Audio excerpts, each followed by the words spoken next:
Welcome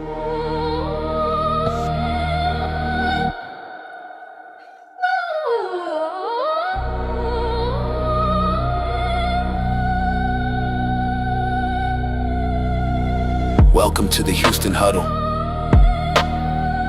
where knowledge meets the game. 3 voices, every angle and beyond the headlines.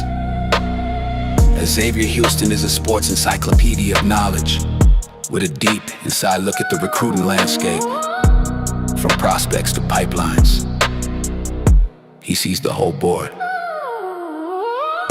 Simeon Houston brings it play by play, thought by thought, breaking down the game with logic, clarity, and a deep understanding of how all the pieces fit together. And rounding out the huddle, Martin Houston, national champion, 2-time SEC champion, with insight forged in the field of play, with an unmatched passion for sports, leadership, and life. Together, they take you from the locker room to the field, to inside the huddle. 3 voices, every angle, beyond the headlines. This is the Houston Huddle.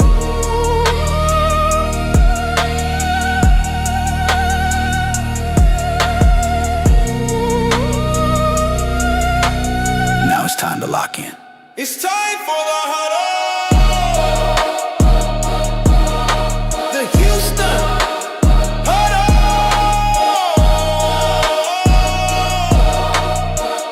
The Houston Huddle. It's time for the huddle. The Houston Huddle. Don't forget to like, follow, subscribe, and share on your favorite social platform.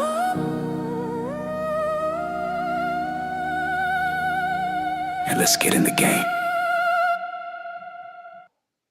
Let's get in the game. It's now time for the Houston Huddle. Glad you are with us this evening. It's a beautiful Friday. We're live, local, ready to get things rolling. Actually, we're worldwide. Actually, it's not just local. It's all over the landscape, and we are so glad to have you on with us. Jump in, and maniacs, if you happen to be tuning in, jump in on the comments, and also we just welcome all of you out there that love sports, specifically love the University of Alabama. We got a great show lined up for you. We will hit the University of Alabama in this spring football kickoff edition. We're going to talk about some new numbers. Is the new numbers going to be new swag, new way of doing things for the Alabama Crimson Tide? Of course, there's been some news on the basketball hardwood with recruiting and with Bama having a big game coming up. Also, spring practice. It is all about the QB battle, or at least that's what everybody else is making it about. But I want to see who's going to be the top players. Who's going to be that guy? Who's going to be that dude, that dog that jumps up, jumps out? And we are going to break down the quarterback. And when we talk about the quarterback position in Alabama, we're actually going to take a little jaunt around the SEC a little bit as well. Look at some of the other quarterbacks. I mean, it seemed to be some dudes on these other teams. I mean, we saw what the quarterback did at Vanderbilt. I mean, can some of these other teams get that same type? Ole Miss, interesting with them. Will their quarterback be there? Will they have multiple quarterbacks? I mean, because the kid from Auburn went there, but is he still there? Is he on standby? What's going on? So we're going to break down that quarterback conversation as well.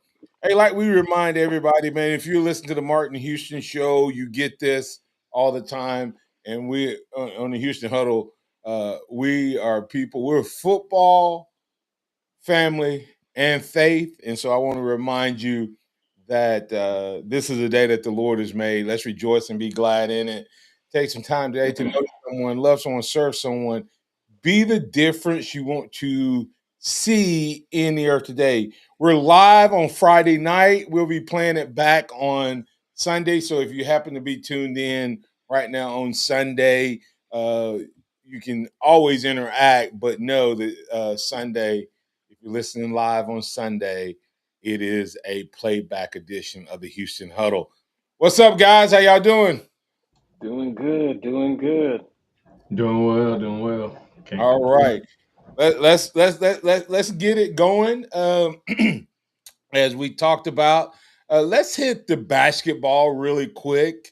Um, as Alabama have a big game coming up with the Auburn Tigers, their Iron Bowl edition of I mean the Iron Bowl, the hardwood edition of the Iron Bowl. Let's talk about it. Let's break it down. Yeah, Alabama has a big opportunity to sweep the two games against Auburn. I don't remember the last time that's been done, and so that's always big for just morale reasons and such.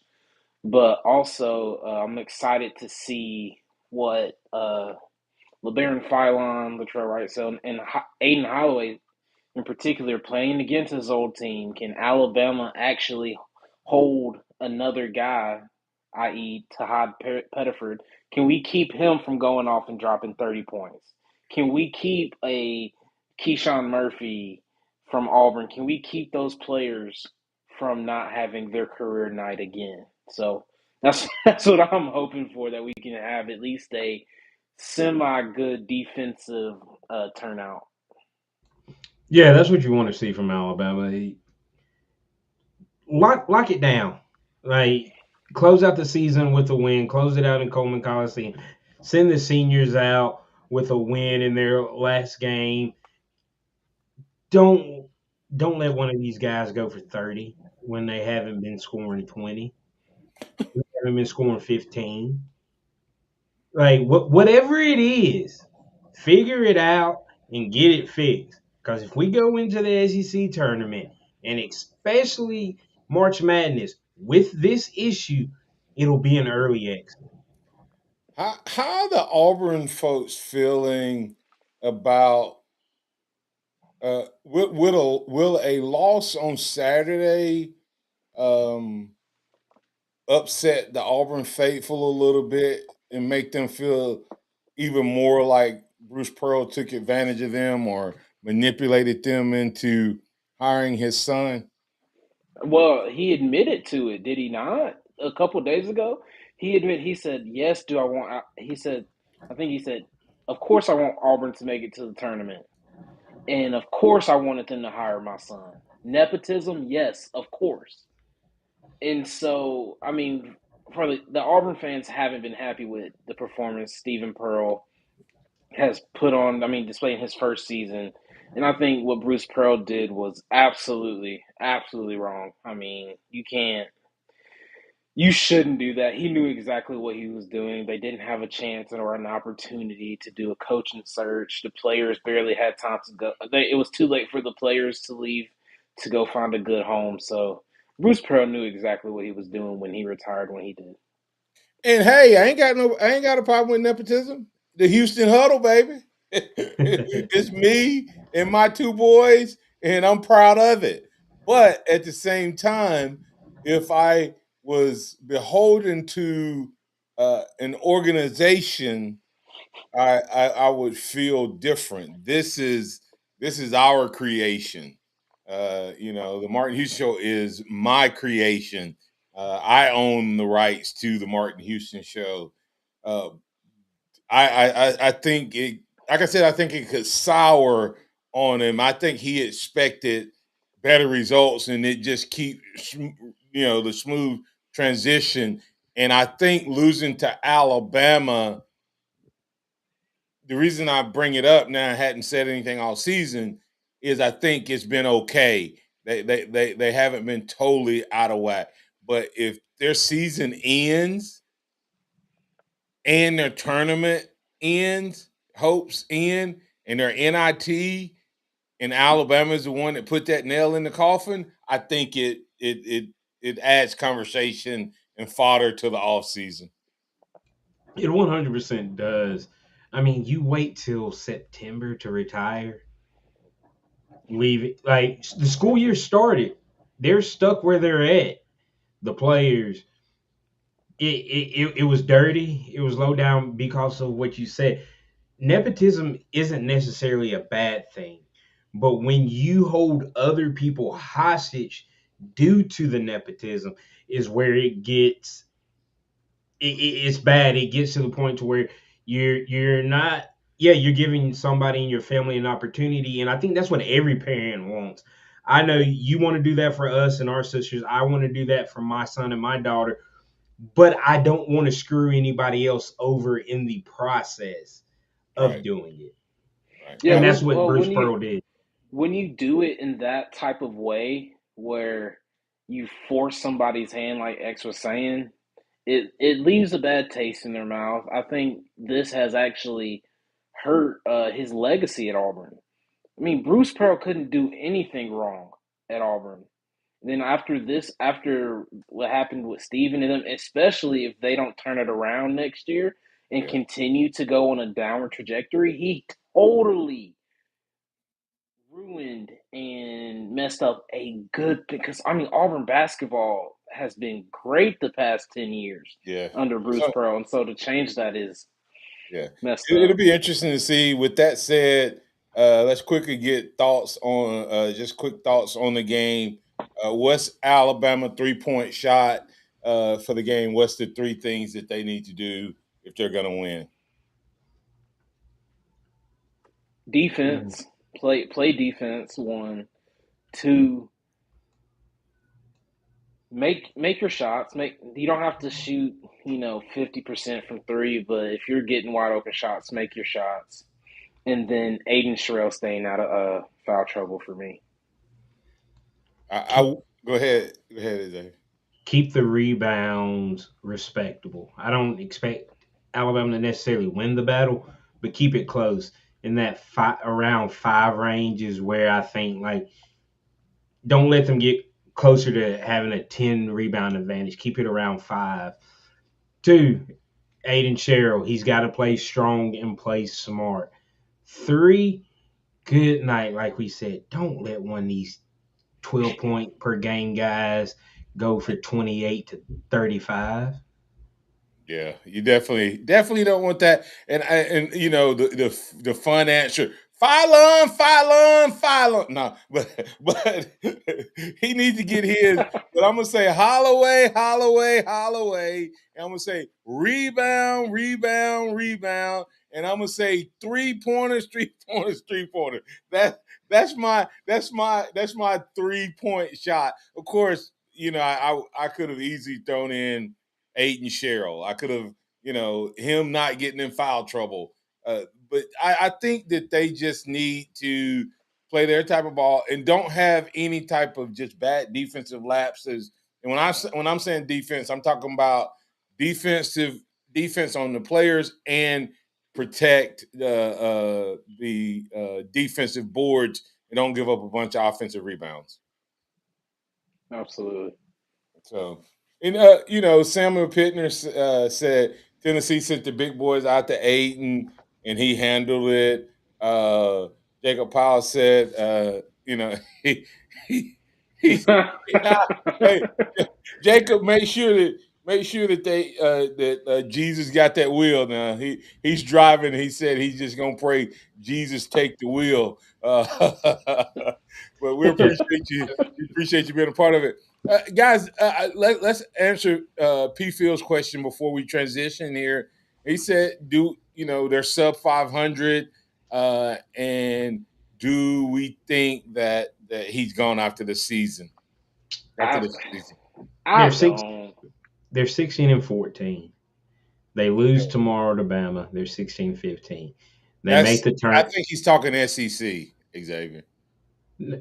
I know they're under. No, I'm talking about overall.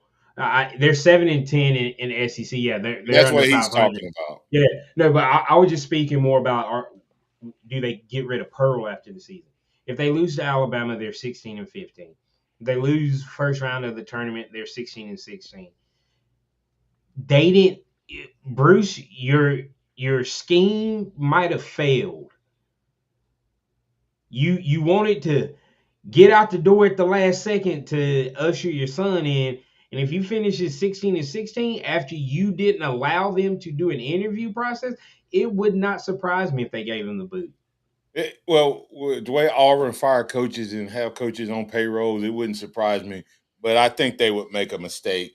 I think Yeah, Pearl, as an assistant, has been their secret weapon to Bruce Pearl's success. Actually, um, he was the so defensive mastermind. yeah, I just hate and like I said, I don't have any dislike for him.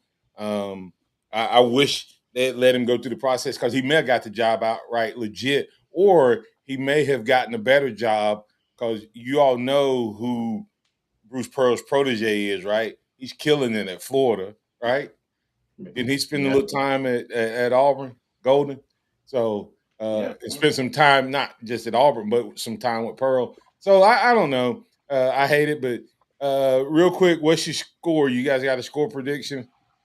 oh goodness.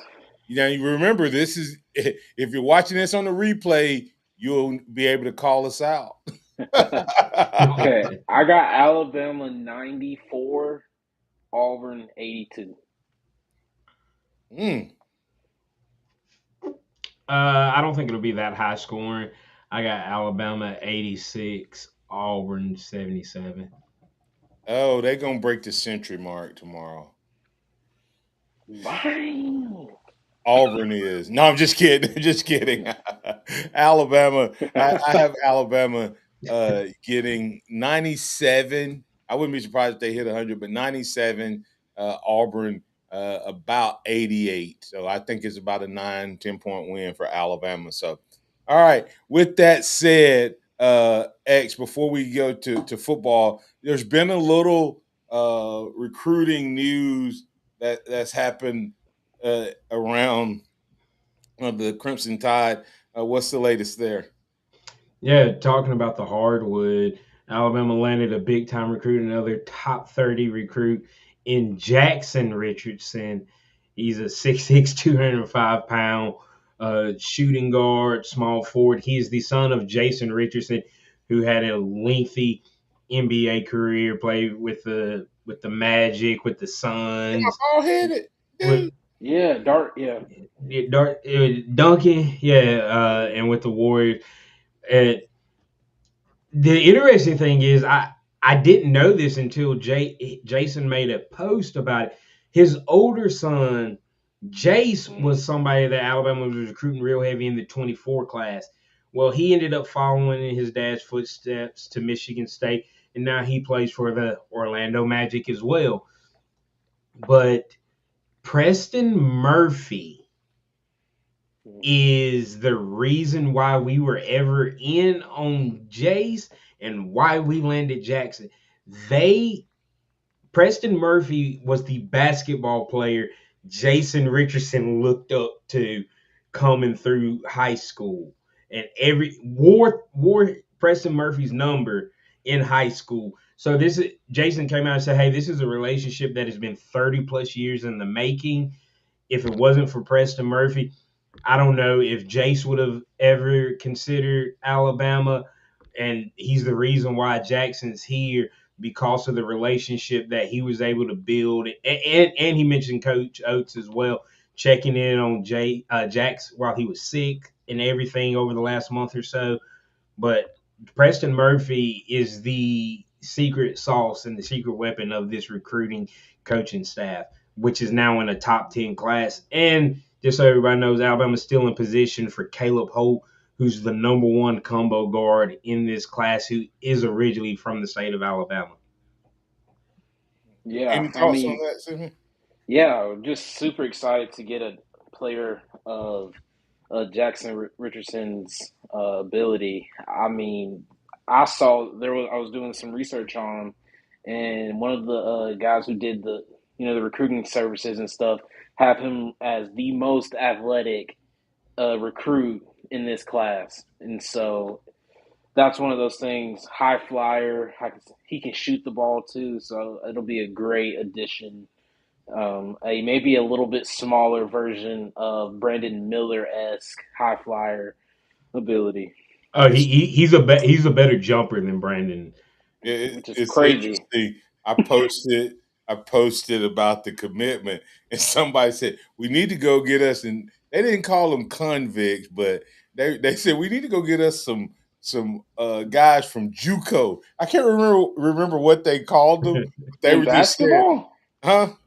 in basketball, Yeah, they were talking about that can bang with the big guys inside. So uh, Now, I'm th- telling you, if Nate Oates figures out how to crack that nut, like to a get a big legit yeah, like to me, Big O was kind of that way last year. Like yeah, if he had been able to be in the system a couple of years, I think you would have saw what we want to see because I think he was a difference maker. Just that intimidating size. Just imagine what Alabama would be this year if they had those two. They would wear big men out because one time you're having to bang with Big O, and then you'd have to be bang with Cheryl. If they could figure out, if they could figure out how to crack that code and just get a couple. I'm not talking about guys that just can bang. Y'all remember San Diego State when we played yeah, out? They did yeah, those oh guys yeah, like those guys weren't like these super talented, gonna be all world NBA players. But man, they were men under the board. And you think he gonna ever crack that code from a I don't know. recruiting standpoint? it's hard. I It's don't know, hard to do but that. I Do I those think it's guys even where do those guys exist at? Where do those guys play at? Are they playing in high they're school, AAU, or are they playing Not overseas? Where do these guys come from? Think about they're that pl- for a they're second. I playing mean, tight end and defensive end in now. I'm that's why there's not as many of those no, guys I'm talking anymore. about Xavier. I'm talking about these. You're I'm talking you being about talking the about funny. dude got a guys that you're 6'10", talking about the 6'11". guys that Yeah, used to be bangers like Barkley. They're now playing football. I'm talking about where is 6'10", Tennessee and 6'11". where is Florida and Tennessee and UConn and Arizona. Where are they Purdue. finding these big guys? Where are Well, they if you look, finding them? Why can't we crack that code? if you're looking at it, most of those big guys aren't Americans. That's what I'm saying. Is Alabama too far for a foreigner? Be an interesting Yeah, adjustment. but but the interesting thing is, Samuel said I straight out think of Cheryl California. comes back. I think Cheryl comes back next year, and you've got the new Big O Charles, and I think he might be what we're talking about. But then Yeah, he gets hurt, but he's getting big in his guards. yeah, but that ain't It, gonna win. I'm telling I you. but Yeah, I appreciate. I understand all of that, but yeah, it's like saying that he's getting big in the guards is like saying Alabama's going to be awesome in wide receivers and running backs this year. It won't matter if you don't have an O line. It yeah, won't matter, yeah, right? I mean, yeah, I mean, yeah. yeah. I'm just, I don't know. I mean, you're And not wrong. I don't know. I hope we can crack it because I think if he cracks that nut, It, it, it, I think Nate Absolutely. Oates, because he can coach, and I know sometimes we get disappointed and frustrated and stuff watching Alabama, but nobody has won as many games in the SEC since he stepped foot in the SEC. He has won Which is more SEC insane. games than anybody. yeah. Period. I really wanted the Ratliff twins. I think they So, could have been that something special. right. Theo Ratliff's boys that are But going to would they UNC. going to address what we talking about? I think they could have. How big are they? 1, 6, 11, 220. Mm-hmm. The other one is Don't give up on them. 6'11". There's a Christian song Uh, where he said, "Don't you give up on me." Maybe we get six them after eleven they go two. somewhere else. No, I'm just Yeah, kidding. they're Uh, both 6'11", listed at 6'11", 220. I didn't realize they were that tall. Wow. yeah, Uh, I think you just forget, like, as like you said, Alabama. Nobody since Nato has been the coach has won as many SEC games as him, and so I think we forget that, like, we were praying and super excited just to make it to the NCAA tournament or we get a used to have good to seed wait, in. like, Yeah, we like wouldn't. It'd be Selection Sunday before we knew Alabama was going to be in the tournament or not, we were and sweating. it was And always first four out, last four in. It was never we say. Like we're talking about whether we're gonna be 1, 2, 3, 4 seed, right? So it's definitely Yeah. changed. All right, guys, that kind of wraps up the first half of the program. Let's just take a quick uh, catch our breath break, and then we'll be back on the other side. And we're gonna switch over in about 60 seconds to a little bit of spring ball.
All right, welcome back. Got the palate wet a little bit.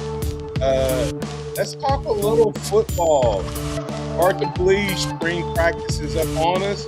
And one of the first things we're going to have a fun time doing is checking out the numbers. Checking out the numbers. Checking out the numbers.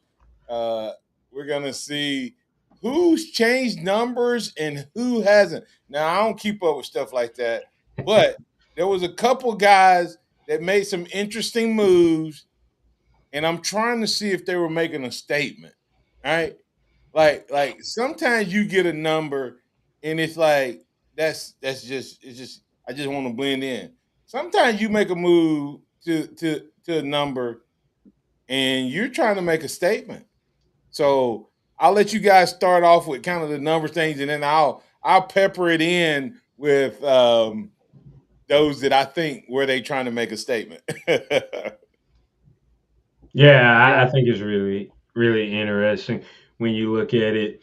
And this is going to hit guys who change numbers, and for the freshmen that are coming in, transfers coming in, that you can know who you're looking at when you start to see clips from spring ball. Yonze Pierre switches from 42 to 0. Ryan Williams made not only a number change, but a name change. Ryan Coleman Williams is wearing number 1. Lottie Brooks wearing 3. You have Sedarian Morgan rocking number 8. You got EJ Crowell coming in with 13. You've got Jair Edwards rocking number 10, one of the big true freshmen. Xavier Griffin rocking 11. That's just to name some of them, and there's a whole list of guys. You can go check it out on any of Alabama's websites to knock in that. Sim, was there a couple more that stood out to you?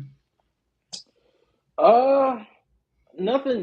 nothing that piqued my interest too much, but I think for me, Jan Pierre going to number 0, I think that was a statement piece because Deontay Lawson wore number 0. I wonder if like 0 is becoming like the captain of the defense's number. I just wonder if that's like a trend because I Yeah. mean that we'll see going forward is the maybe the captain Wasn't gets he number Alabama's 0. first zero? Deontay? Yeah. Mm-hmm. Was he the first person to wear a zero? Yeah. Yeah, he was. So you think Yunze Pierre was making a statement? Yeah, I think that's kind of might become tradition. Who knows? Because I'm sure Jan Pierre is going after this year if he stays healthy. So I don't know if it'll continue after this past year, but it might be an interesting trend to see. Yeah, I think that I definitely think it was a statement. Yeah. I had not that had not actually crossed my mind that him going to zero, but it would, especially if he thinks he's gonna be captain, and I'd be shocked. Well, man, being a captain on this defense, there's some dudes you're gonna have to beat out I, to be the captain on this I team. don't know if it's necessarily, oh, I'm going to be the captain, No, I'm but it's the, hey, I'm the top dog in the front seven, yeah. and I think he fits that. All right. Ryan Williams. Was the Ryan Williams to number one? Was that a statement? Uh, did he wear one in high school? Is he trying to get away from Deuce is loose? Was he just trying to say, man, I want a clean slate? All of that, Or I think. or was it an NIL move? Was it an NIL move to get more jersey sales? I used to accuse Kobe and LeBron of saturating the market with whatever number it is. I've said this for years. Then they changed numbers, and everybody who wants to be the old dude sitting up there with, three numbers ago, right? So did was this also a money making move that he gets part of the jersey sales as part of his contract? All new jersey sales, if you want to And, be up, especially now with the name change. All of it.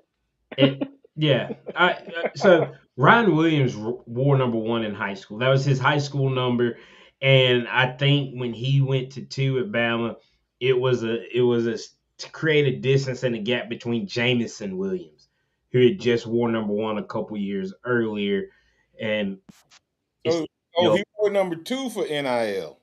oh, I definitely think that plays into it. I'm not going to front, Yeah. that, but And getting so he went to Coleman. He went to Coleman Williams because you can't just come up in there with the Jameis the jersey old JMO jersey. Now, yeah, Samuel, but D, all the above. I think Absolutely. number one is it's a clean slate for him. He gets to shake number two off. He gets to rock his high school number. He's honoring his mom with the Coleman being added to his last name, and it's gonna put money in his pockets.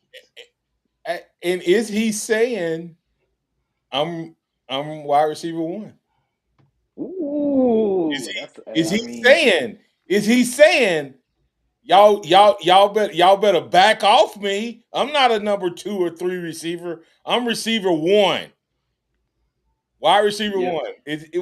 Was he that bold in this move? I think it was a little bit of that. I think it's all, as y'all say, A B C D E and F. All right. yeah, for Yeah. sure. No, I mean, this year has been. I mean, this past 365 days for Ryan Williams has been. Well, Ryan Coleman Williams now is and has been a lot on him. I'm sure there's been a lot of stuff, with him in his personal life, on the field, people talking about him. He's probably never been under this much scrutiny ever. Ever. I won't know. I mean, not many 19-year-olds have been, and Right. so Exactly.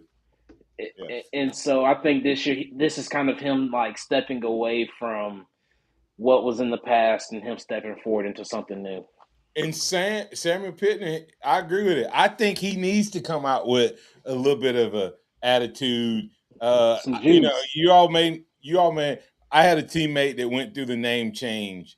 You know, Derek Lassick was Derek Owens, then when Derek y'all Owens signed. Lassick, and then Derek Lassick. Um, so I remember him going through that change. But huh. P. Phil says he needs to produce first, or his jerseys will be discounted. But he did say He said, laugh but I out believe loud. in him. I'm sorry, LO, but I believe in him. Yeah, I was So going at to say, least he's don't on the leave good P. side. I'm sorry. I'm sorry, Don't P. Yeah, leave P. Fields out you there. go, Hey, you setting them Phil up did, a bit. Oh, my fault, my fault, my fault, my he fault. did Yeah. close back up that he believes in him. But yeah, and I think that attitude shift is a good thing. The other one that stood out to me um, was uh, a wide receiver coming in choosing to wear number 8. Like, Can, I like love it. go ahead. before we get into that, I think Lottie Brooks was intentional too, because who was he compared to all last year? Where did he go Wa- to? 3. Three. Waddle. Jalen Waddle. I think his change was intentional to get a, because everybody said it. Oh, that's Jalen Waddle. He plays just he's creating his own lane. But we've got two wide receivers that I believe that are creating their own lane. And as you were just saying, there's a one wide receiver embracing the legacy of his number. Sam? Yep. Yeah, Cedarian Morgan, big body wide receiver. He's been compared to Julio for like his entire high school career, and he goes to Alabama, and of course the number he chooses is number 8.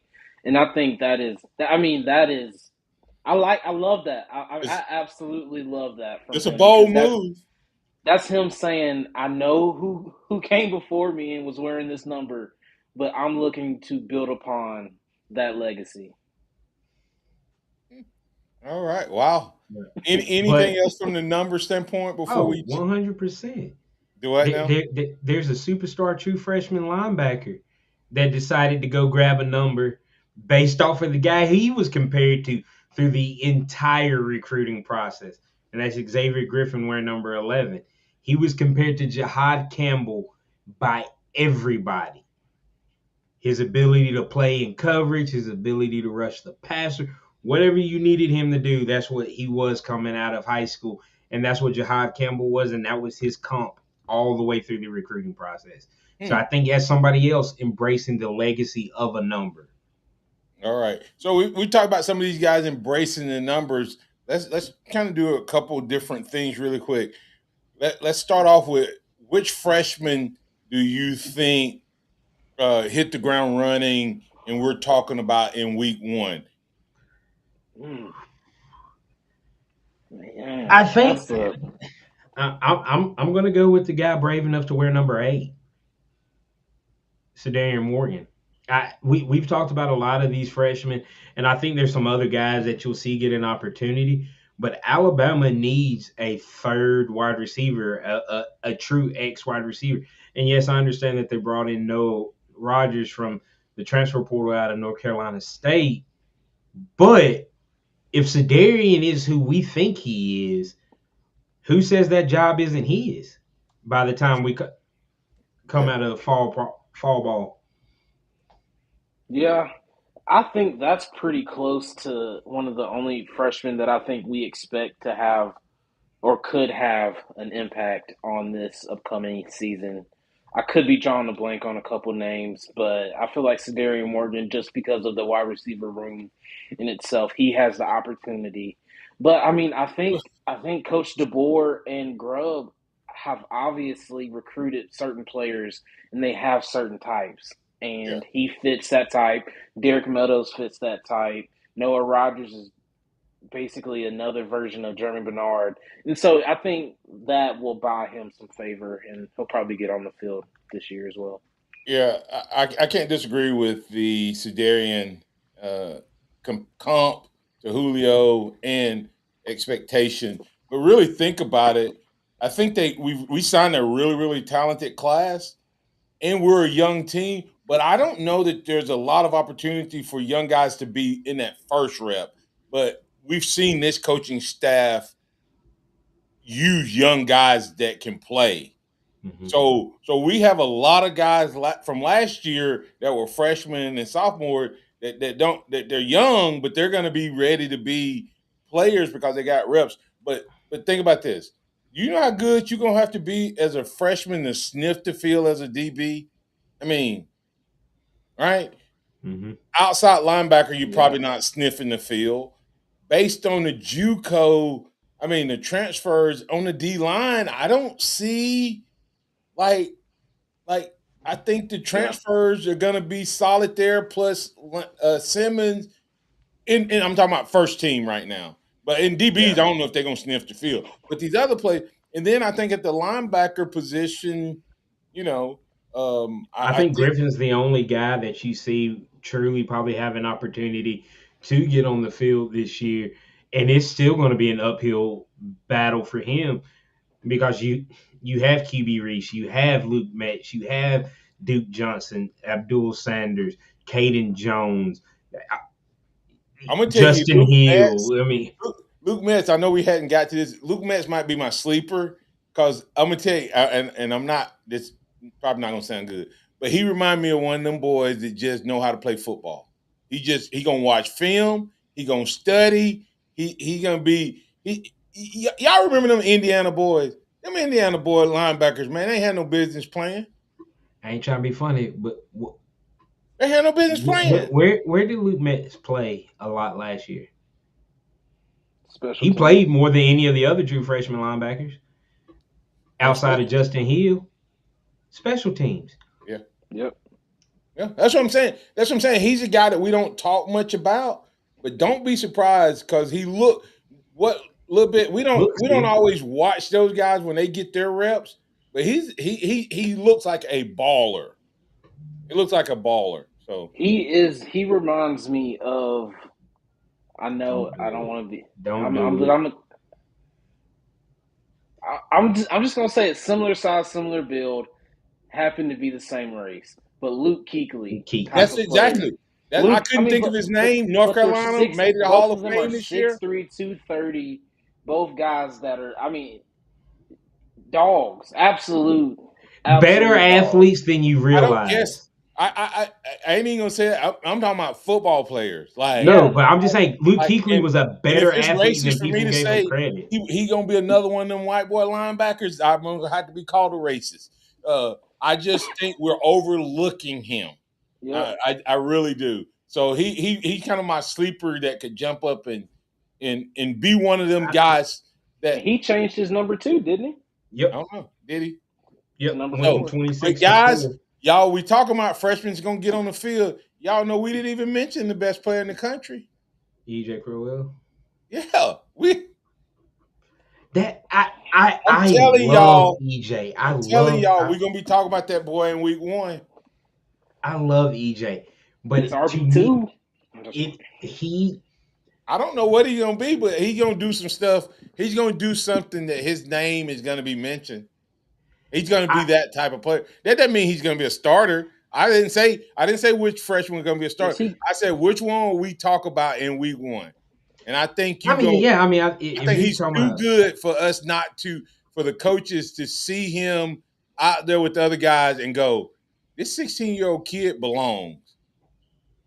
which is the crazy part, he is 16 years old right now in college playing Working. football.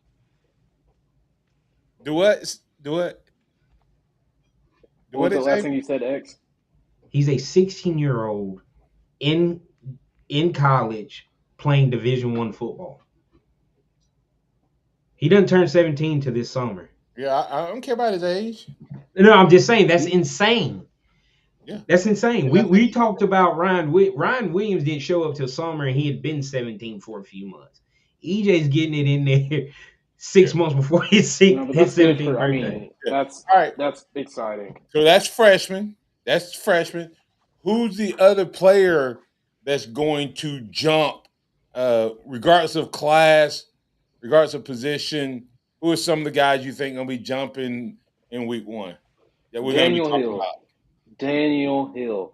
I saw some reports where he's no longer 244, 245. He's down to that 230, 235 range. And I think that for him is, and this is his first spring that he's been healthy. I feel like the last couple of springs he hadn't been able to practice. So I think this year for him, him at 230, he already is a good receiving back, can catch the ball, has good hands.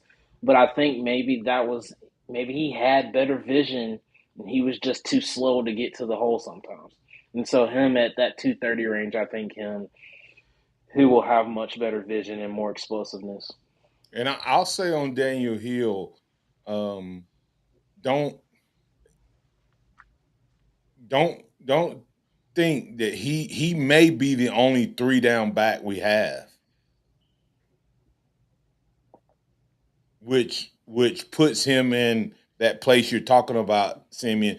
In other words, Riley can play every down. All these guys can play every down, but is there a drop off? In other words, like when I used to talk about when I lift weights, like I I was like not first on like any of the lifts. Everybody, somebody beat me in every one of them, like the major lifts, and I was second on every lift by like 5 pounds. And what I'm saying is Daniel Hill. Daniel Hill is a guy that I think he comes to it at least ahead of the other guys in the sense that he can be all of your run plays on first down, any receiving plays on first or second down. He can be the back in the backfield. He can run the screens. He can be the third down guy because he can catch and run. I don't know if any of the other guys you can say that about them for a whole year. I'm sure he's probably the best pass blocker too. Right. That's what I'm saying. It's You would like, assume that. yeah. So I Yeah, can see that. I Who think you though. got, X? I mean, you can definitely go with anybody in the running back room, but I want to focus on the tight ends and Caleb Edwards and Marshall Pritchett. I think those two guys could be a unbelievable tight end duo if this coaching staff knows how to use them because they both bring a little something different to the table. They both look like they can be decent blockers in the run game as well as being able to catch the ball down the field and stretch it in different ways. Hey, does Sutter break in since he has a new position coach? Sutter will be. I mean, Yeah. he'll be in the conversation. Josh Ford, I think, will be in the Danny Lewis is conversation. out too. Danny Lewis. Poor guy. Yeah, I don't know what you say. Anyway, let's move on past him because It's just sad, yeah. it, But I like the it's tight like, end room. I think there's going to be some real growth with Pritchett and Edwards. all right. Anybody else from the offensive or defensive side that's going to jump out? You think? Austin Mack. Um, You guys haven't. We haven't talked anything about the offensive line. I know we spent a lot of time on that yeah. on the Martin Houston show, but here, who are you looking for from an offensive line standpoint? Who's going to take the lead? Will Michael Carroll be the bona fide leader, or will one of these other guys? He may be the best player, but will one of these other guys be the best player? What I do you see happening in that offensive line? I think Michael Carroll's the vocal leader. Like you can kind of see that in him already. So I think he'll be that from that standpoint. But when you're talking about taking a jump, I really like what I've seen out of Jackson Lloyd from practices to workouts to the little bit of play on the field he got. I think people are sleeping on him. He is an athletic big man that went from playing basketball to being over 300 pounds Xavier, do already. you have a crush on Jackson Lloyd? I like him. Man crush on him? Wow, that's where we going. Man crush. I mean, because I'm a fan of him. I'm a fan of him. I could ask Simeon the same thing about Austin Mack. I mean, I'm not. Yeah, I'll claim it. I Yeah, I mean, like I'm just saying you that's my you quarterback. That's my creative Jackson player. Lloyd is your go-to on the O line, like Simeon's go-to on quarterback is Austin Mack. Well, he to me he Caden Stand Proctor on him. scarred me. Mm. Caden Proctor scarred me, and and from what I've seen from Jackson Lloyd, he is the antithesis of what Caden Proctor was. He's just as tall, but he's uber athletic for his size. Yeah, and P. Fields may not know this. He said, hoping Sanders steps up. Sanders is going to be one of the bona fide leaders, but he's out this spring. P. Fields with recovering from a back injury of some sort. So, um, when I look at this team, the O line, there's so many guys. It's kind of hard. I just want to see that unit as a whole kind of be a breakout unit. I want you. I feel like if our offensive line does good against our defense this spring, that's a really, really good sign. Because I Yeah, think our defense is. I think our defense, even though we added some new guys, I know we lost James Smith. I think the defensive line is going to be better. I don't know if it'll be deeper, but I think it's going to be better than it was last year. More athletic and more physical. Uh, and then to me, linebacker is kind of one of those things where we want to see who that second linebacker is. We're kind of giving Caleb Woodson a starting job. Question I have for you guys, this and probably going to throw you off uh, when you look at like the wide receiver room, are we sleeping on Derek Meadows? I think so. I think so because he had made himself a little niche into the offense into the Missouri game, and that completely stunted his Derailed. he derailed his freshman year. So I think a little bit. I think it's going to be tough to keep him off the field. Yeah, I think Alabama ends up being 5 to 6 deep at wide receiver in some type of rotation. I just don't know how that rotation is going to look because I don't know who's going to line up where. yeah, it is kind of hard to pick. Like, like Yeah. of the transfers, I guess we need to hit them because we've talked about of the transfers, which one catches the coach's eyes first? All positions. Yeah, yeah. Just you can talk about more than one, but yeah, go ahead. Hmm. Uh, I'll go defense because I think this is a little easier for me to off the top of the head. I think you look at Caleb Woodson at middle linebacker. I also think you look at the three guys on the defensive line, Desmond Umazulu, Devin Tompkins, and Terrence Green. I think when you look at those three guys and Woodson, because uh, how they play determines on how the defense rolls this year.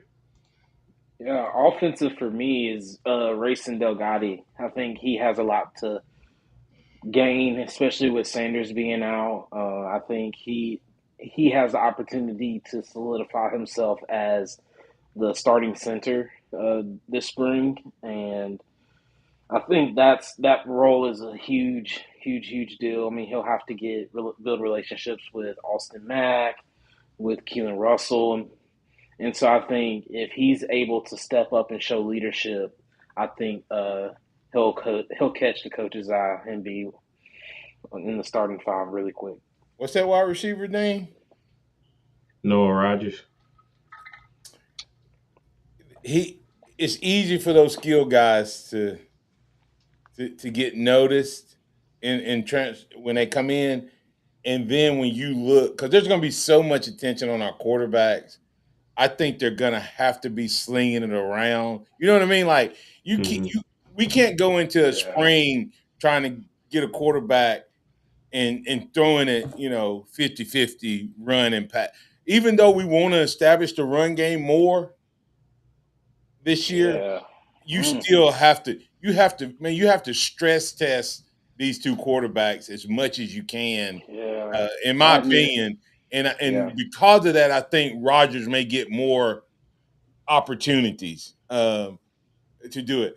I think Ford on the other side gets noticed as well because if you see the run game pick up some and it's maybe off tackle outside runs that are having success, Ford has that, at tight end has that chance. Then from the defensive side of the ball, I think you're going to see some fun battles. Think about this. Normally, when you go into spring, you have the guys who have been there, right?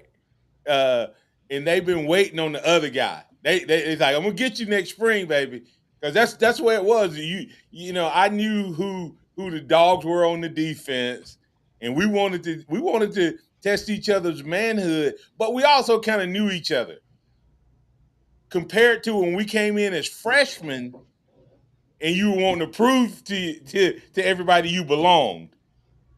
Now those things that's when it was hot. when you were trying to prove you belong and you were trying to win a job, man, and that's Alabama's whole front on both sides of the ball. Yeah. I mean, without a Yeah. doubt. it's like all of these guys are going to be there like, I belong here at Alabama. It's not a fluke. I'm not here just because Alabama had guys leave, and I'm going to be the starter. It's Yeah, gonna it's be gonna highly be. competitive. Yeah, And you're right. that's gonna be Yeah. real quick though. We haven't talked about it. We've talked about who we thought were gonna be the first five to run out at offensive line. Who's going Bama normally goes three wide at wide receiver. Who's the first three wide receivers? And where? Mm. I think Ryan Williams is one. I think Lottie is two. And I think that third one is the battle Rogers. where all these guys are battling. Noah Rogers, Sedarian, Meadows, Meadows. It's Yeah, Scott. gonna be hard to keep those guys off the field though. yeah. But I don't know. Is it gonna? Do you think it's gonna turn into the point where it's a rotation, almost like defensive end, outside linebacker, where you're wanting to keep those guys fresh? Because I mean, I think Derek Meadows, Darian Morgan, Noah Rogers, Ryan Williams, and Lottie Brooks. it- It's gonna be hard to keep those guys off the field. That's what I said. I And think it's gonna yeah, probably be five deep, truly five deep at that wide receiver. And it's gonna be interesting to see how they rotate through. Yeah, who else would be in that in Rico that Scott. Rico Rico Scott. Scott? Yeah, they Don't they got don't him to don't come back. No, don't So no, that's what I'm underestimate saying. don't underestimate his hunger because he He got came back. supplanted by Lottie last year, and so um, it wasn't that he wasn't good enough. He just had a guy that came in that was better. are we gonna anticipate the Lottie Brooks sophomore slump? That could, I mean, Mm, that could I, cause shake Rico things up. Scott to step up. I mean, I'm not wanting Lottie Brooks to have a sophomore slump I at all, understand, but we talked but about it earlier. we talked. There's several great wide receivers, and we think he can be that great, one of those great wide receivers at Alabama, and those guys all had All had slumps. all had a down sophomore season. So could that be in the mind of? That's probably not in the mind of the coaches at all, but that could be something to look forward in the fall. All right. Anything else? Well, I guess we haven't hit any thoughts on the specialist. Alabama upgraded in those areas. I don't spend a lot of time to those guys till this season, but have you guys spent much time there? That was the one area that I thought we should have made a coaching change, but we didn't, and But but we we made a lot of upgraded. we Yeah, made a go lot of ahead. roster changes. Yeah, I think Adam Yeah. Watford from Marshall. From if he kicks the same way he kicked at Marshall, Alabama fans will love him. Yeah, I mean, you have Lorcan, Quinn, who transferred in, and I think that's going to be an interesting guy to look at as well. But is this got to be a level of consistency? I think Talty's days are numbered as Alabama's starting kicker. If one of these other guys can come in and be efficient. Hmm. Okay. All right. Like I said, I don't have a lot to add to that particular conversation because I don't spend a lot of time on those guys until it's that time. Uh, what about the board's coaching staff and he added a lot of coaches to the roster, and then he added analysts as well. And all these analysts now have the ability to get on the field. Is this potentially Alabama's best coaching staff in 5, 6 years? I mean, 4, 5, 6 years. Not, I mean, I'm not talking about head coach, but like the Staff. position coaches. Are we really potentially looking at some of his best coaches, from coordinators to position coaches? I think so. I it doesn't hurt, and these guys that Coach DeBoer and company have brought in all have proven experience from where they've been in the past. And so I think maybe, like you said, this coaching bench, I think it's a great staff and will allow the more individual players to receive better coaching. So I think it's a better team as a whole. Yeah, I wish there were a couple more changes made, but I What, love the what, changes what that other change you Uh want to oh, see? tell them. I think when you look at the special teams coordinator, I think that was something that should have been changed. I like Coach G, Robert Gillespie, but I feel like we might need some new blood at the running back coach position. Um, I've heard some things about the way he recruits running backs that if some of these guys hadn't been, I want to play for Alabama type guys growing up, Kevin Riley and EJ Crowell. Kevin Riley was committed to Miami until signing day. EJ Crowell might have ended up somewhere else if they weren't local kids that wanted to come here.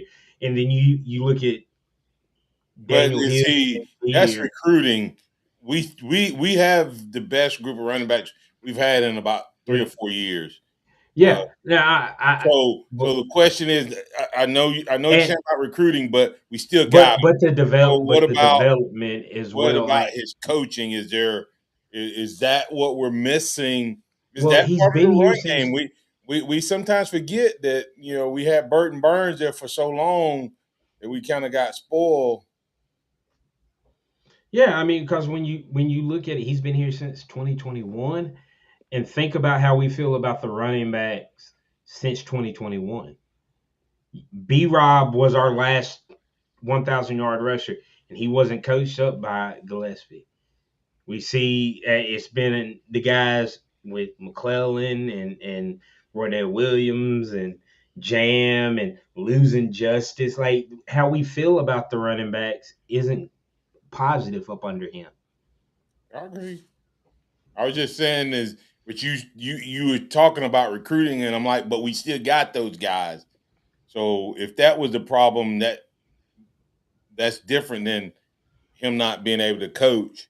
Uh, but okay, I hear what you're saying. So Yeah, hey, let's but take overall, another. I like the changes that were made with the coaching staff, and I think it is probably the best staff in 5 6 years. And I think overall, I think he's also building his bench. I think he's getting guys in who learn his system, because you saw what happened this year. He needs to be able to um, replace these guys without having to replace his culture every time, reteach his culture. And so I think he's getting some. I think he's getting some bench strength in terms of his coaches as well. But let's hope that they're good, really good, and they can help with, because they can coach. Even analysts can coach during the week now. So there's Yeah, not this limit. So we got a lot of guys. Hopefully, they got a few analysts going to be over there helping Clem and Owens with that old line and tight end room. But hey, we're gonna just take a really quick break here. We'll come back on the other side, and we're gonna do just around the SEC. We're gonna talk. I know y'all like, they hadn't even mentioned the quarterback position. That's what's up next. We're gonna talk about Alabama's quarterback, as well as, is the SEC potentially coming into the year where they have the best quarterbacks in the country. That was what was it was supposed to be last year, but a lot of those jokers just fell off the wagon. We'll be back in just a moment.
All righty, welcome back in. This will be the last segment we have for the night, and we appreciate all of you jumping in here, being a part of the Houston Huddle. Three voices, man. Every angle and beyond the headlines. You're gonna hear stuff here you're not hearing anywhere else.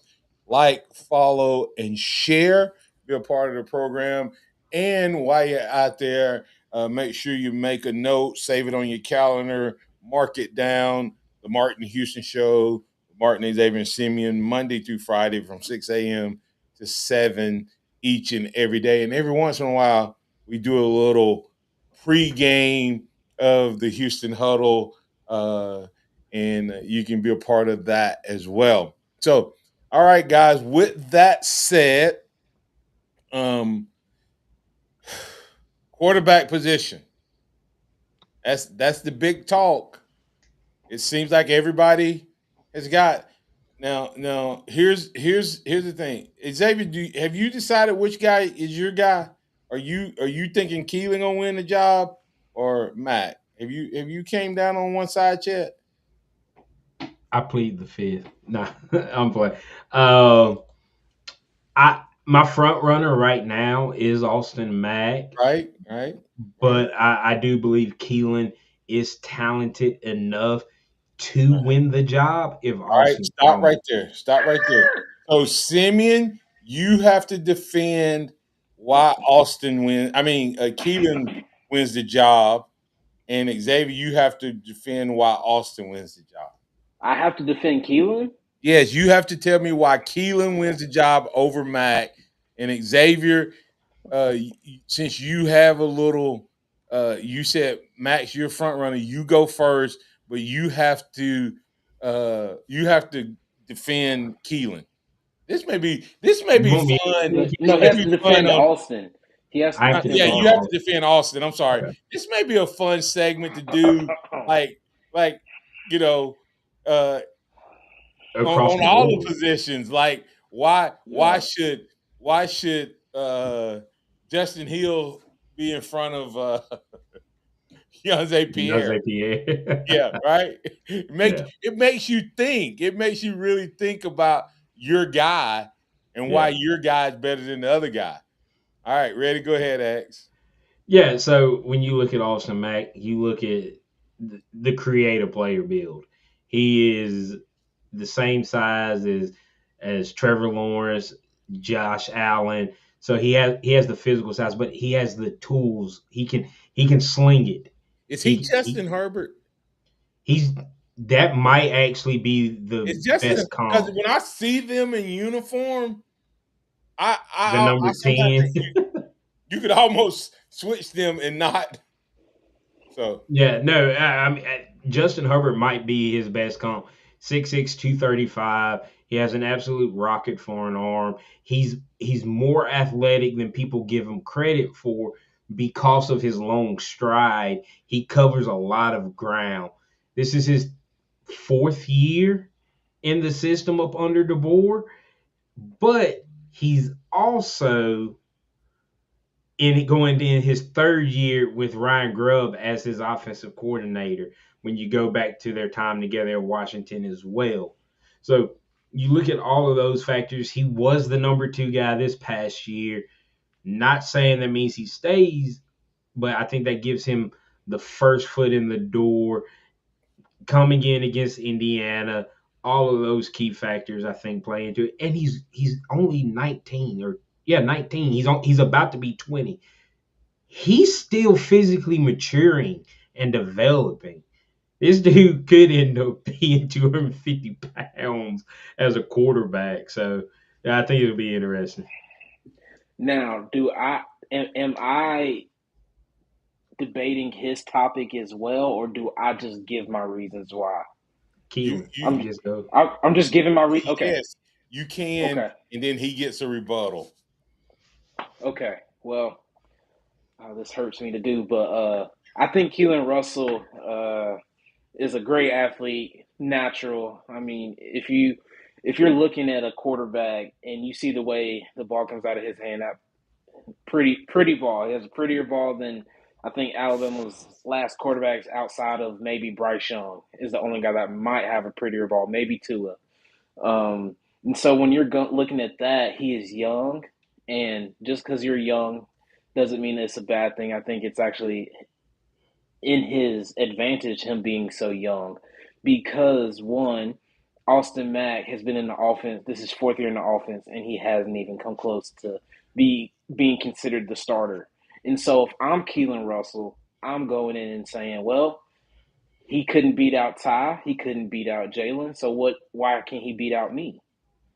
Two, Keelan Russell is a amazing athlete. He's 6'3", 100 and I think it was like 95 pounds. Great size for a quarterback. On the smaller side, but 6'3", tall enough to do anything. He has a pretty ball, very accurate. But also, I think he has the intangibles that Austin Mack may be lacking up until this point in his career. I don't think if it was as far as it should be, in my opinion, for a fourth year guy and a second year guy, Austin Mack should be the quarterback, and it shouldn't even be a decision. And so the fact that it is a competition leans to Keelan Russell, in my opinion. All right, now argue with yourself. Wait, man. Why is what you said not gonna happen? Or hey, Simeon, you could argue with him. Or you can take up your guy. You want to take up your guy's case? Man, give me Austin Mack. Why? Why, Sim? Why is Austin Mack the man? Man, one, because he has things you can't teach. You can't teach 6'6", 235. You can't. But one, also, he has the leadership skills. The players love him. He has taken all the players love him. Coach DeBoer and Coach Grubb sought him one of the few players that they sought to come from Washington to Alabama, and that means something, especially with how the Washington players have been treated and favored outside of maybe Noah Rogers. If you talk about Jeremy Bernard and Parker Brailsford, those have Noah been the Carter. best. Did I say Noah Rogers? I'm sorry, Noah Carter.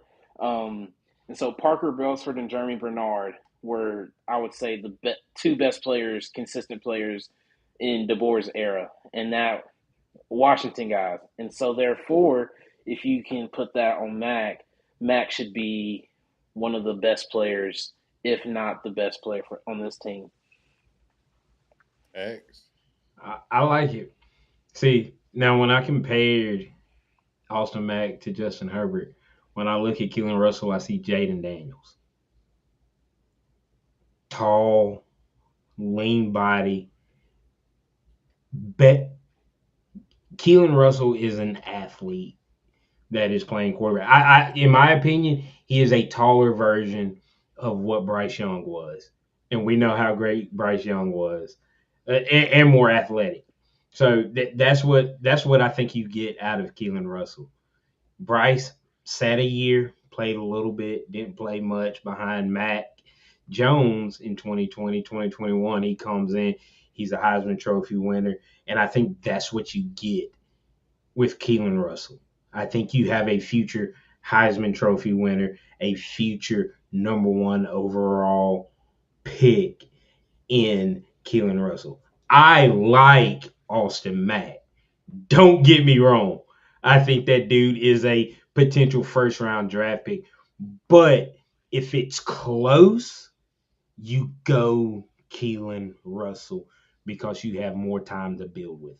And see, that is so No, wrong. you don't. That I is. disagree with that. You don't Go have ahead. more time with Keelan. You don't have more time with Keelan because, okay, if he is everything that he said that we have said he is, Keelan Russell is gone after next year anyway, and so would Mac. And so, in my opinion, you're getting 2 years max with either guy because Austin Mack out of eligibility next year, the year next year. Keelan Russell's leaving as a junior if he gets to start this year. and he might leave as the starter next year anyway. But I don't. I disagree with that part. Yeah. Here's I guess the question I'd ask from the quarterback. When you look at that really quick, and then we're going to get to these other guys around the SEC. Quarterback wise, I hear people say Keelan has the highest ceiling, but Mac may be more ready. And I hate the thought that a coach would play another guy because he's trying to keep him on the roster and he'll have him potentially longer. But I know that these coaches they have to make decisions and stuff now that they Yeah, used to not have to make. No other level, like a high school coach knows for the most part, uh, he gonna have the quarterback that's really good as a sophomore that doesn't beat out the junior. He knows he's gonna have him, for the most part. But in the pros, you have a contract. In college, you really don't know, and I hope that yeah, that doesn't come into play. And so my hope is that uh, one of them clearly is the best quarterback. I really do. I hope one of them is clearly the best quarterback. And to me, the X factor in all of this is how good uh, Jet ends up being. Because if Jet ends up being a dude, I think it hurts Mac mm, because they know that they have a guy if Mac transfers. But on the other side of that, if Mac's clearly the guy and Jet's good, then they don't sweat losing Keelan as much. Right? So I mean, yeah, so to me, the X factor in all of this and how they handle it may be Jet. Yeah. I yeah, mean, yeah, if Jet's good, this coaching staff feels so much better about the upcoming season and next year because they now have a yeah, guy that they think they can win with, Yeah. just like they feel yeah. about Keelan right now before the season started last year. So that's the interesting part. Now, with that said, Mm. uh, we're not going to go through all of the SEC teams. Um, I saw a ranking. I cannot remember who it was, and I'm going to give you the way they gave it and see what you guys thought. It was Texas. I mean, Texas. Arch Manning. It was Arch Manning, Trinidad, uh, Stockton, Levitt, Byron Brown at Auburn, Reed at Texas A&M, Mateer at Oklahoma, and I cannot remember who the ninth guy was. Um, and then it was Keelan Russell at number 10. So they had Alabama's starting quarterback. We just talked about our two dudes.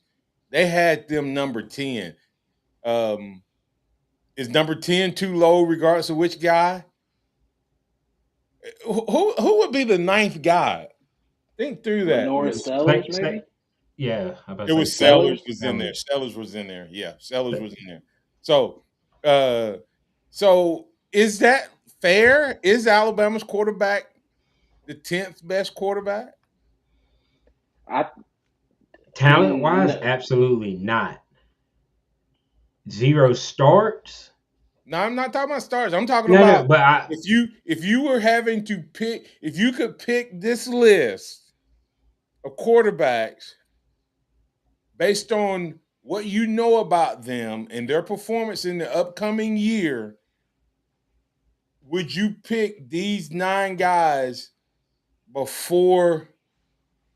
Would you take based on performance any of these guys over Stockton, over Trinidad, over Brown, over Levitt, over Reed, over Manning, over Mateer and Sellers? The only one, guys, Stockton is a baller. yeah, Trinidad, dog. Trinidad can flat out play QB. Levitt was good at Arizona State. 2 years Arizona, ago. huh? 2 years ago. He was hurt some this year, but Yeah, he was hurt this I past also year. heard Yeah. he quit on his team, so ain't gonna. I mean, they don't mean he ain't good, right? Byron Brown, we know what he's capable of. Reed had an unbelievable year.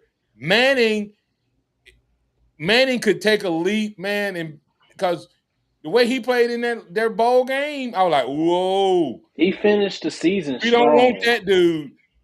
I mean, he was running if it, he throwing it. picks up where he left off and continues to grow, he's the number one pick in next year's Yeah. draft. And Mateer is inconsistent, but can ball too. When he's on, he's on. So I would mean, you? Samuel I, Pittman I said number 10 way too low. I don't know if you can take one of our guy over any of those guys because we've seen what they can do. We know it. Lenore Sellers, when he's right, He might be has the most a talented decent team quarterback. around him. Yeah, when Lenore Sellers is good, he might be the most talented quarterback in college football. Let me ask you this: would you have taken Bryce Young, non-starting sophomore, over these guys? No. No, So is number 10 the right ranking? I Yeah. think For I think it's right okay. now, I think Isn't that so. isn't that is that As of scary? But right now, here's the thing. It doesn't mean Austin Mack and Keelan Russell aren't good. We just don't know who they are as don't a even know complete don't even know who's going to be the starting player. quarterback. Like, don't even. That's the thing. And they had that. Now they had number 10. They had Keelan as the number 10 guy. So that's it. I just thought that was interesting though. But to me, I don't know that we've ever had that many good players coming back at the quarterback position. I mean, you felt like it was the same thing last year. Ty at the start of last year was anywhere from set. Like I think the highest I saw him going into the season was like number 7 or 8. Yeah. So if you get a little bit, a healthy Ty Simpson might be a healthy Ty Simpson for an entire season is probably the number one pick in the draft. Yeah. And then my question, and Pete Fields kind of hit it a little bit. Starting at 10, regardless of which guy starts, where do they end up at? I say whoever, and this is my bold take for the season, whoever's the starting quarterback for Alabama, I have them as the Heisman, not the Heisman winner, but in New York. So one of the top 2 quarterbacks in You the got my nation. eyes bucked on that one, baby. Ooh. That's what I think. That's your bold prediction. That's my bold prediction because if you talk about if this offensive If it line clicks, if this offensive line clicks, we have Ryan Williams, Lottie Brooks, Noah Rogers. Right. So they You got my juices flowing, Simeon, and all this stuff. Let me ask you this: Pettis, what was his name? Penix had 5,000 yards. How many yards Alabama starting quarterback has? I predicted Ty would have 4,000 yards in of 30. like total offense and 40 total touchdown, and he was ahead of that pace Before he got hurt. Before he got hurt. I think How it's many gonna yards does the starting quarterback at Alabama have passing? Because Ty ended up Is at banged up as 3,600. 39. Huh? Ty was 52 yards short of 4,000. I think it'll be around 4,000, but I think it'll look better just because of no. When I say that, when I say look better, it just Ty Simpson had to.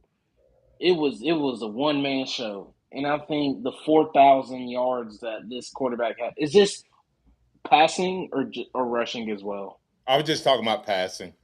Yeah, I think around that 4,000, 4,200, because I think Alabama will have a much better run game than than And they did this last year. we'll have more drives that don't go 3 and out because we get some of those extended drives.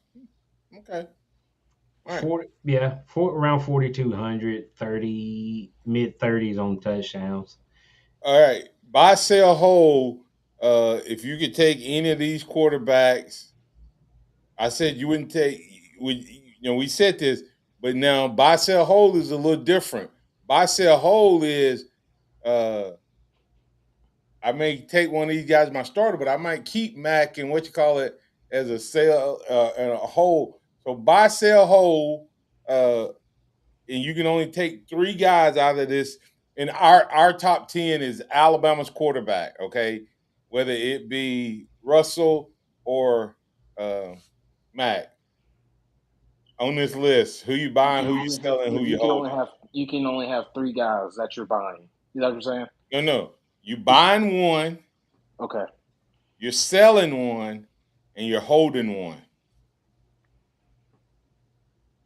Buy Trinidad Chambliss. That's the best quarterback. Yeah. Sell. There's Uh. Reed, uh Brown, Mateer, Levitt, sell. Stockton. Sell Sam Levitt and hold the Alabama quarterback. That's not bad. That's probably what I would have gone with if I went first. But I would buy Arch Manning. I would sell Byron Brown, and I would hold Bama's quarterback. Dang, which one you holding? Uh, Do I have to say mine? No, you don't. no. Okay. I'm probably holding Mac. Mac 10. Mac You 10. holding who? Mac. Oh wow. My buy, He's my front runner. my my sale is easy. I'm selling Mateer. Too inconsistent. Um, I like Arch Manning and I like Trinidad. Um, I think Arch takes a big jump and is the best quarterback. I think Sark hurt. I as good an offense coordinator as he was, I think he hurt Manning with the way he used him and played him and called Absolutely. games. Um, and I'm not sure Trinidad can repeat. I'm not sure. I want to see because they still had Kiffin's offense, even though they didn't have Kiffin. So I don't know what that new coordinator is going to do, and was it the offense or is it him as a player? Whew. And I'm holding since it's longer term. I'm a hold Russell because I'm not playing. I'm not playing him. If I had to play right now, I would buy Mac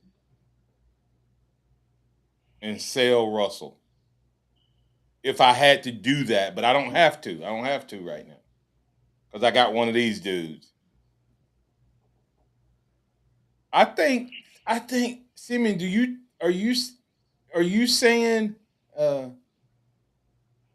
are you saying that you think Mac's ceiling is higher than Keelan's? Mm, I think it's kind of it's different. You It's ain't I you think different. gonna it's actually different. ask him? Cause that's the man crush. Right. Here's the thing. I think Mac is Justin Herbert. So I just think it's about I don't with It's Mac and what you Keelan to want. me, it's what is it? 6 of these, half a dozen of the other.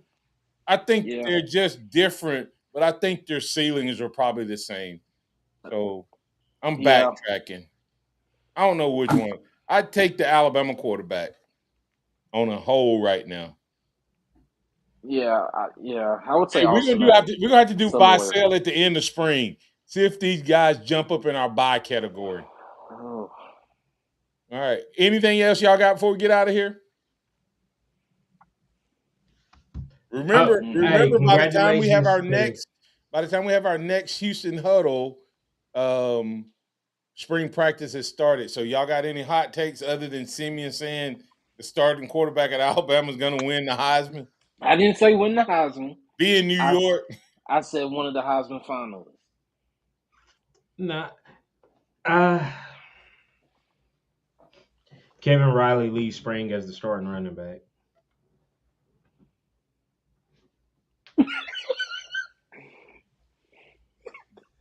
What, I'm sorry.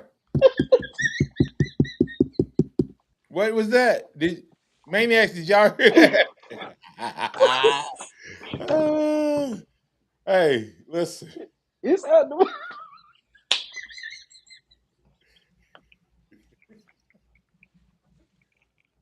Xavier, you serious? Are you serious about that hot take? And What's his hey, hot take? listen, You he gotta could stand on really. it. He was the You gotta stand best. on it. He was the best running back we had last year till he got Yeah, hurt. I'll give you that. I'll give you that. I thought he was the best running back we had. So why come he couldn't? I give you that. I just wasn't. Sarah Pitton said he did a double take too. I just wasn't expecting that. No, Here's my hot that's a take. good hot take. That's a good Here's my hot take. hot take. Y'all ready? Coleman Williams is in New York. Oh, we gonna have two players in New York. That's what I'm talking about. Ryan Coleman Williams will be in New York. And he's gonna come out in spring ball ready to go. Congratulations to Ryan Kelly on a great NFL career. He retired today. Oh wow. Ryan Kelly retired today. Uh Bradley Bozeman Well, retired yep, week or so ago. So yep. So Got to 10-year career. replenish. The board has to replenish. You got to start replenishing. we got to start getting some guys up in the league. Come on, DeBoer. All right, guys. Closing thoughts. Closing thoughts. Roll Tide. God is good. Alabama's gonna take care of business tomorrow. Gonna take care of the Auburn Tigers. Austin Mack, starting quarterback. Clock it here, March 6th, 2026. Uh, hey, Roll Tide, congratulations once again to the women's team on winning their first round game against the Tennessee Lady Volunteers. Uh, Bama Rose tomorrow finishes with a 2-0 win against Auburn this year. Stephen Pearl is on the hot seat after tomorrow. That's a hot take, baby. All right. And hey, remember, if you've been listening to this, you're if you're listening to the playback, Alabama has taken care of the Auburn Tigers. Yes, swept the Iron Bowl, and that's what I'm talking about right there. And then spring practice, if you listen to the playback, it's tomorrow. Alabama begins their journey toward number what? 19? 19. Number 19. And it starts with Coleman Williams and company owning things. Great things ahead. So far, looking forward to it. This has been the Houston Huddle. Three voices, every angle, beyond the headline. That's Simeon Houston. That's Xavier Houston. I'm Martin Houston. Like, follow, share, tell your family and friends about it, And subscribe. and subscribe on YouTube. And also like, follow, and share the Martin Houston Show with Martin and Xavier and Simeon. And remember this: trust in the Lord always, and lean not your own understanding. In all your ways, acknowledge Him, and He will direct your paths. Roll Tide, everybody, for the Houston Huddle. We'll be back on the next episode. Roll Tide.